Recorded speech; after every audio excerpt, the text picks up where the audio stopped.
Hello guys, আজকেও আবার চলে আসছি চিচিঙ্গা ভাজি রেসিপি নিয়ে। আমি যেভাবে চিচিঙ্গা ভাজি করি সেটাই আপনাদের সাথে শেয়ার করছি। এখন আমি তেল দিয়ে দিয়েছি, এখানে বেশ কিছুটা আমি রসুন কুচি লাল লাল করে ভাজা ভাজা করে নিলাম।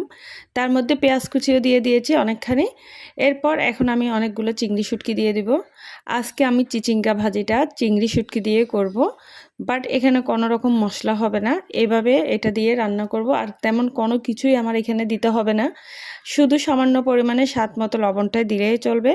তো যাই হোক, দেখেন আমি ভালো করে চিচিঙ্গা ভাজির জন্য যে আমি শুটকিটা দিয়েছি পেঁয়াজের সাথে, সেটা অনেকক্ষণ ভাজা ভাজা করে নিচ্ছি। এখানে আমি অনেকখানি কাঁচামরিচ ফালি করে দিয়ে দিলাম। এবার আমি যে চিচিঙ্গাটা কেটে রেখেছি সেটা দিয়ে দিলাম। একদম কচি কচি ছিল চিচিঙ্গাটা।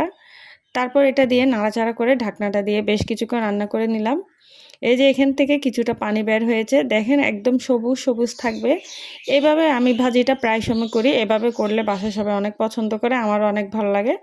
এই যে আমার চিচিঙ্গাটা প্রায় রান্না হয়ে গিয়েছে। সামান্য আমি ঢাকনাটা খুলে রান্না করে নিলাম। পানিটা একটু সামান্য শুকিয়ে আসছে, তার মধ্যে আমি ধনিয়া পাতা দিয়ে দিয়েছি। এটা দিয়ে ভাত দিয়ে খেতে খুবই ভালো লাগে। তো কেমন লেগেছে অবশ্যই জানাবেন। সবাই ভালো থাকেন, সুস্থ থাকেন। আল্লাহ হাফেজ।